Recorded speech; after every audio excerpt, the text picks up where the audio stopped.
Good morning, friends. నేను మీ Phaniswar sir from CSR IAS academy. My dear friends, మరి మీకు తెలిసింది public service commission APPSC public service commission వాళ్ళు చైర్మన్ అపాయింట్ చేస్తున్నారు. సో నిన్న మనకందరికి కూడా సామాజిక మాధ్యమాలలో సోషల్ మీడియాలో ఒక న్యూస్ స్ప్రెడ్ అయింది. సో అనురాధ మేడం గారిని తీసుకుంటున్నారు. అనురాధ మేడం గారు 2వ తేదీ బుధవారం సో ఛార్జ్ తీసుకొచ్చన్నట్లుగా ఆ సోషల్ మీడియా సారాంశం అన్నటువంటిది ఉంది. సరే, అది నిజమే అనుకుందాం. సో అది నిజమైన అబద్ధమైన పబ్లిక్ సర్వీస్ కమిషన్ ఈరోజు కాకపోయినా రేపైనా చైర్మన్ గారిని అపాయింట్ చేస్తారు. ఇప్పుడు ఆ శుభ సందర్భం అన్నటువంటిది వచ్చింది, అపాయింట్ చేశారు. చేస్తే వాట్ నెక్స్ట్? మనం ఏం చెయ్యాలి? మనం ఏం చేయడానికి ఈ సమయం అనుకూలం? మరి మనకు ఉండేది అటువంటిది చూసినట్లయితే 92,000 మంది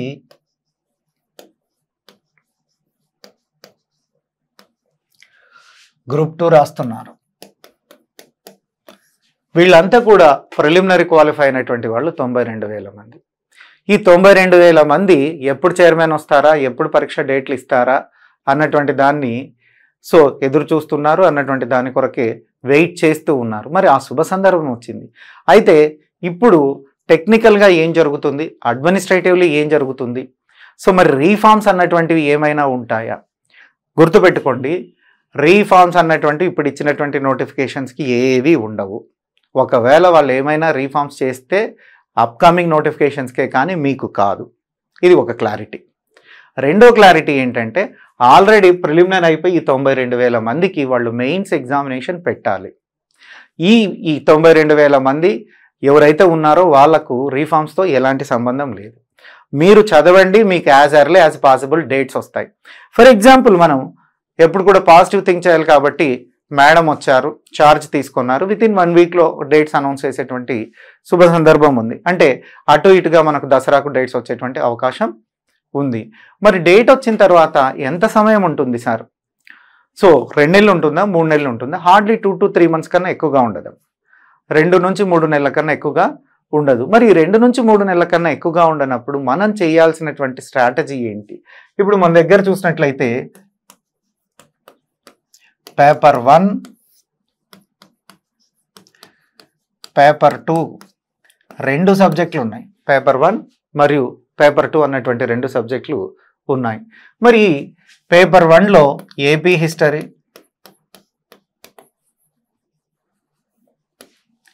so Indian polity,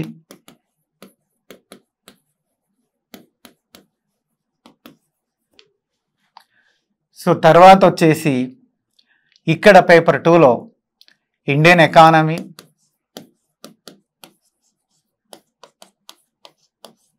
and AP economy also,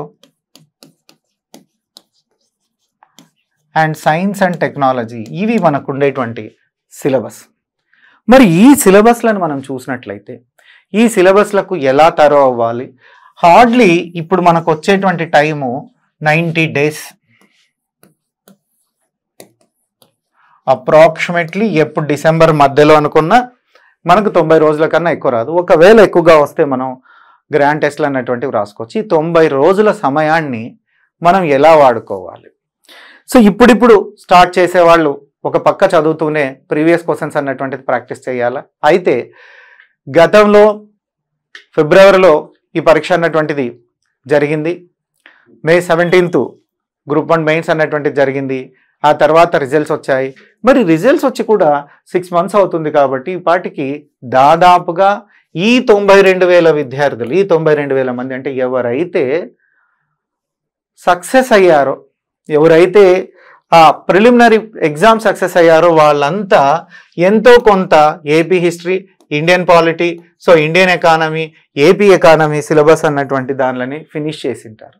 మరి ఇప్పుడు ఏం చెయ్యాలి సార్? ఈ 3 నెలలు మేము ఏం చేస్తే బాగుంటుందండి? ఈ 3 నెలలు మనం ఎలా ప్రిపేర్ అవ్వాలి? ఈ 3 నెలలు మీరు చేయాల్సింది ఏంటంటే రివిజన్ చేయాలి. సరే, రివిజన్ అంటే ఎలా? చాలామందికి రివిజన్ పైన ఒక అపోహ ఉందండి. రివిజన్ పైన ఒక అపోహ ఉంది. ఆ అపోహ ఏంటంటే మొత్తం సిలబస్ అయినాక రివిజన్ చేయాలనా, సిలబసే కాలే అప్పుడే రివిజన్ చేయాలని. సిలబస్ కావాల్సిన అవసరం లేదండి. మీరు ఏ చాప్టర్ చదివితే ఆ చాప్టర్ని ఎంత తొందరగా రివిజన్ చేయకపోతే అంత వేగంగా మర్చిపోతారు. రివిజన్ అన్నటువంటి దాని ప్రక్రియ, రివిజన్ ఎలా చేయాలన్నటువంటి దానికోసం నేను మళ్ళీ ఒక వీడియోని చేస్తాను మీకోసం. ఇప్పుడు ఏంటంటే ప్రతిరోజు మన చదువులో ఎవ్రీడే ప్రతిరోజు 4 పేపర్స్, 1, 2, 3, 4 ఈ 4 పేపర్స్ కవర్ అయ్యేటట్లుగా చూడాలి. అట్లీస్ట్ 4 పేపర్లో ఒక్కొక్క చాప్టర్ అయినా చదవాలి. 4 పేపర్లో ఒక్కొక్క చాప్టర్ అయినా, యూనిట్ మొత్తం చదవాల్సినటువంటి అవసరం లేదండి. At least 1 sub topic in each every paper. ఎందుకు ఇలా చదవాలి అంటే ఆల్రెడీ ఇప్పటికే 2-3 సార్లు చదివి ఉన్నాం, 2-3 సార్లు క్లాసులో విని ఉన్నాం. కొత్తగా ఎకానమీ, సైన్స్ అండ్ టెక్నాలజీ వాటిలో కొత్తగా అప్డేట్స్ ఉంటే క్లాసులు వినాలి. అంతేకాని మేమంతా చదివాం సార్ అనే వాళ్ళు ఎక్కువగా ఉన్నారు. చాలామంది నాకు ఫోన్స్ చేస్తున్నారు. మీరు ప్రతిరోజు, ఫర్ ఎగ్జాంపుల్ ఒక చాప్టర్ తీసుకుందాం. ఈ చాప్టర్ ప్రతి సబ్జెక్ట్లో ఒక్కొక్క చాప్టర్ తీసుకోండి. 4 అంటే ఏపీ హిస్టరీలో ఒక చాప్టరు, పాలిటీలో ఒక టాపిక్, ఎకానమీలో ఒక టాపిక్, సైన్స్ అండ్ టెక్నాలజీలో ఒక టాపిక్, మొత్తం కలిస్తే 4 టాపిక్స్. ఈ 4 టాపిక్స్ మీరు రివిజన్ చెయ్యండి. 4 టాపిక్స్ మీద టెస్ట్లు ప్రాక్టీస్ చేయండి. చాప్టర్ వైజ్గా ప్రతి టాపిక్ మీద అట్లీస్ట్ రోజుకొక 30 క్వశ్చన్స్, ఎవ్రీడే రోజుకొక 30 క్వశ్చన్స్ అన్నటువంటివి ప్రాక్టీస్ చేయండి. డైలీ ఒక 30 క్వశ్చన్. ఆ 30 క్వశ్చన్స్ ఎలా ఉండాలి? డైలీ 30 అంటే 30 × 4 that is 120 questions per day. 30 × 4 120 questions per day. ప్రతిరోజు మనం 120 క్వశ్చన్స్, అది కూడా ఇలా ఒకే సబ్జెక్ట్లో కాదు, మన కమాండింగ్ ఉండే ఒక్క దాంట్లో మన కమాండింగ్ ఉండే ఒక్క చాప్టర్లో 120 క్వశ్చన్స్ ప్రాక్టీస్ చేయడం వల్ల ఉపయోగం లేదండి. AP history, Indian polity, economy, science and technology అంటే అన్నింటికీ సమ ప్రాధాన్యతనిస్తూ మీరు దీన్ని అన్నింటికి సమ ప్రాధాన్యతనిస్తూ ప్రాక్టీస్ చేయండి. గుర్తుపెట్టుకోండమ్మా, ఎగ్జామ్ పోయేంత వరకు ఈ ప్రాక్టీస్ సెషన్ అన్నటువంటిది అలాగే కంటిన్యూ అవుతూ ఉండాలి. దాదాపుగా రోజుకు 120 బిట్స్ మీరు ప్రాక్టీస్ చేస్తే, అది కూడా సబ్జెక్టు నుంచి 30 క్వశ్చన్లు పర్ డే. ఒక సబ్జెక్ట్ నుంచి 30 క్వశ్చన్లు, 4 సబ్జెక్టు 4 30లు 120 క్వశ్చన్లు ప్రాక్టీస్ చేస్తే 90 రోజులకు 90 × 90 డేస్, 90 రోజులకు మనం చూస్తే 0 0 9 0 9 0 9 3 27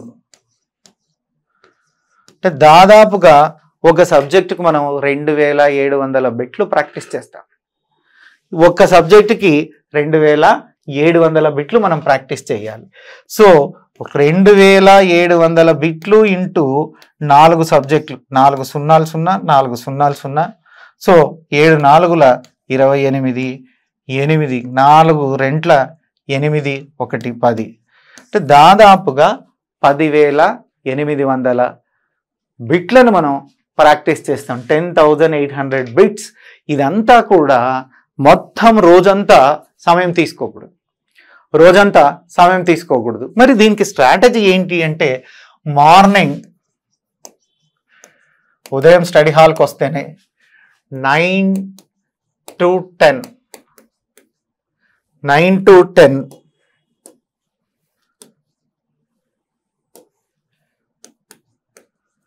60 క్వశ్చన్స్ ప్రాక్టీస్ చేయండి. పేపర్ 1 ప్రాక్టీస్ చేయండి.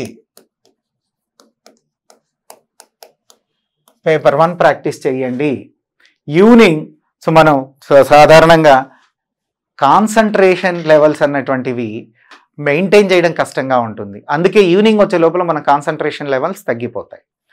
కాబట్టి సాయంత్రం మీరు బ్రేక్ తీసుకొని రీఫ్రెష్ అయ్యి ఈవినింగ్ స్టడీ స్టార్ట్ చేస్తారు. కొంతమంది రాత్రి 9కి స్టార్ట్ చేస్తారు, కొంతమంది అర్లీగా 6కి 7కి, అంటే ఈవినింగ్ 4-5 ప్రాంతం మధ్యలో ఒక చిన్న గ్యాప్ తీసుకొని స్నాక్స్ గీక్సో టీయో గీయో హాస్టల్స్లో ఉంటుంది, ఆ టీయో గీయో తీసుకొని మళ్ళీ సాయంత్రం స్టార్ట్ చేస్తారు. సాయంత్రం స్టార్ట్ చేస్తే 6 to 7 or 8 మధ్యలో 6 to 7 ఆర్ 8 మధ్యలో ఇంకొక పేపర్ ప్రాక్టీస్ చేయండి.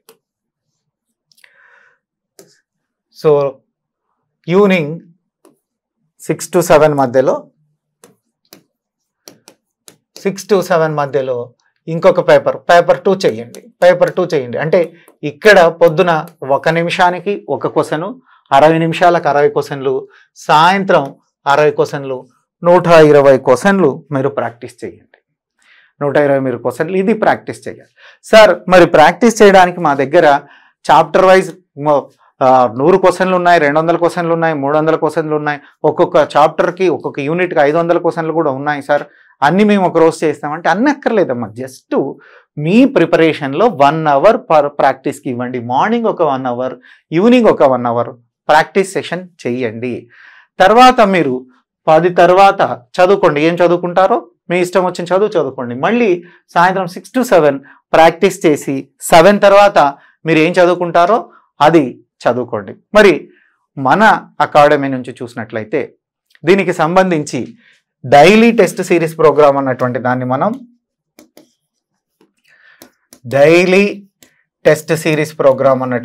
మనం ఒకదాన్ని స్టార్ట్ చేస్తున్నాం. ఈ విధంగానే మనం అక్టోబర్ 14వ తేదీ నుండి, యాక్చువల్గా మనం అక్టోబర్ 1 నుంచి అనుకున్నాం, కానీ చాలామంది పండగ అయిపోయినాకైతే బాగుంటుంది సార్, ఆ లోపుగా డేట్స్కి సంబంధించింది కూడా ఒక క్లారిటీ అనేటువంటిది వచ్చేటువంటి అవకాశం ఉంటుంది అన్నటువంటి విషయాన్ని చాలామంది విద్యార్థులు నా దృష్టికి తీసుకొస్తే, సరే విద్యార్థులందరి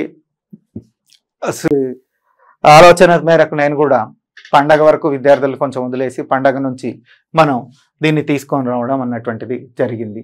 మరి డిసెంబర్లో ఎగ్జామ్ ఉన్నా ఇది అప్ టు డిసెంబర్ వరకు ఉంటుంది. ఆ తర్వాత ఒకవేళ ఫిబ్రవరిలో ఎగ్జామ్ ఉన్నా కూడా మనం ఇంకొక 2 నెలలు గ్రాండ్ టెస్ట్లు అన్నటువంటి వాటిని కండక్ట్ చేసుకుందాం.